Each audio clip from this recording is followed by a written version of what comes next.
So if you're looking over through these windows, you have our paper quality line. So we have about 14 workers out there pulling off anything that's not paper. You have 2 conveyor belts moving through there. All of that should be really clean, newspaper, copy paper, magazine, stuff like that.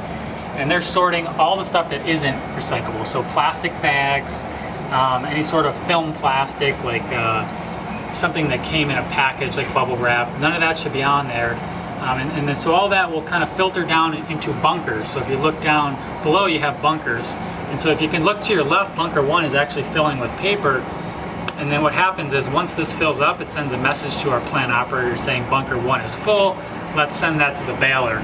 So you have actually the bunker 1 is opening up and actually sending paper to the baler right now. So once all the paper gets cleaned up by our workers, it all goes into bunker 1, which you can see here is actually filled up, and they've actually opened the doors to send it to our baler. So what you're looking at, it should be a clean stream of mixed paper material. So that's be like your copy paper, newspaper, magazines, all being sent to the baler to be baled up and stored to be ready to be sold. Okay, so I'm always wondering about the paper quality. Newspaper seems reasonable, I get that, but what if it's like really shiny? How do you know what you're allowed to recycle and not? Yeah, so paper is a very tricky commodity, I'll call it. What I tell residents, focus on the newspaper, copy paper, magazines, and any sort of other print material you get in the mail, even junk mail is fine. If you can't rip it, usually that's when you can't recycle it. So I'll use an example of wrapping paper. A lot of times you get wrapping paper, whether it's a gift or something, and it's got, whether it's metallic or some sort of plastic over the top of that, and if you try to rip it, it's impossible to rip. That's not recyclable. So anything metallic or you can't rip, you can't recycle. But all this type of paper, like your magazines, newsprint, again, copy paper, that stuff's totally recyclable. The circulars. The circulars. Now, I'm seeing a lot of junk mail. How do we reduce the amount of stuff that's there? Yes, junk mail is very annoying to me, and I get a lot of it too. We actually, on phoenix.gov/recycle on our website, there's a link and you can actually sign up to reduce junk mail. I don't think it'll reduce a lot of it. I don't know if it'll reduce all of it, but it's a good first step. Oh, but nice. yeah, everyone gets it, and there's a few different websites you can go to actually reduce that. Good, we'll do that. Yeah. All right, next step. Oh, it's a happy day.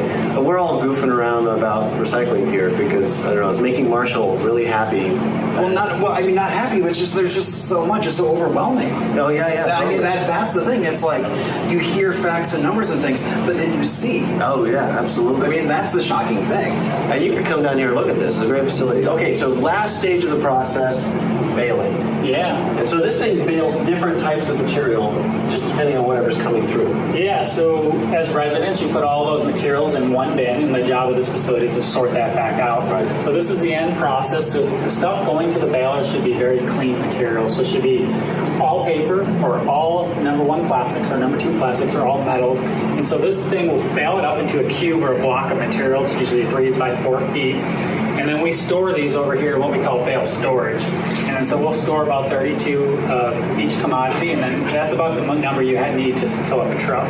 So this bale down here, I see 2, I don't know if you can get a shot of this, Chris. We got some paper, is that 2 paper bales and looks like a plastic bale? Yeah, so we have 2 cardboard bales, and it looks like we have a number 1 plastic, which would be like your water bottle bale. And so that process you were showing us before on the diagram, where it was the optical blah, blah, blah, was sorting the blah, blah, blah, right? So, sorry, I get confused easily. So, that stuff is pretty pure, like what, number 1 or number 2? Yeah, that should be all number 1 plastic, yeah. Okay. That's that, and so that optical scanner is pretty valuable. That very valuable, very valuable. And even so, more valuable now in today's world where plastic is produced at exorbitant amounts. So the plastic was produced 30 years ago was much less than nowadays. So actually, we're looking at doing upgrades in this facility, adding 2 more optical sorters. That's how much plastic we're going through here. I was talking to somebody from Coca-Cola on Earth Day. They had a little booth or something, and they were saying that they're trying to go 100% plastic because they've still have plastic bottles, right? But they're having a hard time getting enough plastic, not only because China policy and we don't have the domestic recycling here, but also people are just throwing away their plastic bottles. But Coca-Cola wants them all back, right? Yeah, so and the other way to look at this facility is a manufacturing plant. So it's recycling and sorting this stuff, but we're manufacturing, commodities. And so these are commodities that we sell. Our contractor actually sells them. And so they sell them to whoever buys them. And so Coca-Cola would be an example of a buyer. Yeah. And so, they're probably looking for super clean, number one, plastic. So they want to go to plastic bottle to plastic bottle, which is ideal. You always want to keep it as consistent. You don't want to downgrade the material. So, our job is to produce these bales and then sell them to whoever buys them. But there's markets in California. What we try to do too is create a circular economy here locally. So we don't want to send this stuff internationally because that market has changed and it's going away. So the more we can keep domestically, which is about 75% of the material we produce, the better for creating local jobs, lessening our impact on the environment and the people. So that's what our job is. Jobs in America, people. Jobs in America.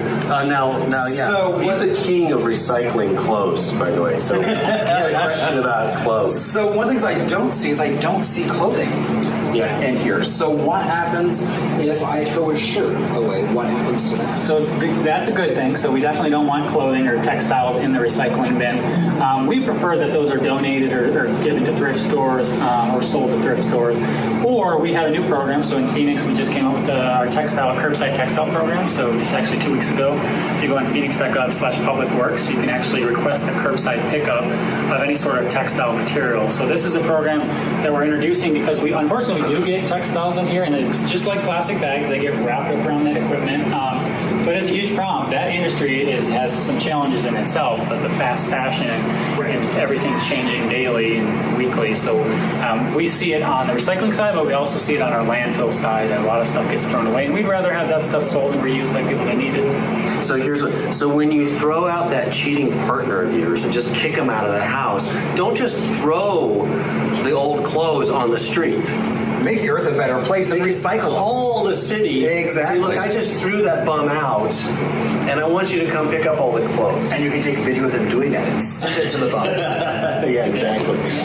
All right, make some money out of it. Yeah. So I think we've reached the end of our tour. Yeah. Thank you so much for this. problem. I really appreciate the time. Yeah. We're going to put a bunch of links in the comments, and we want your comments, but we really want you to share this with people and get the word out. Please share. And again, if you have ideas, put them in the comments down below so that way we have other places to go to. Yeah. Where else should we tour? Exactly. Thank you, everybody. Thank you, Lucas. Yeah, no Thank you, problem. Lucas. Bye. Bye.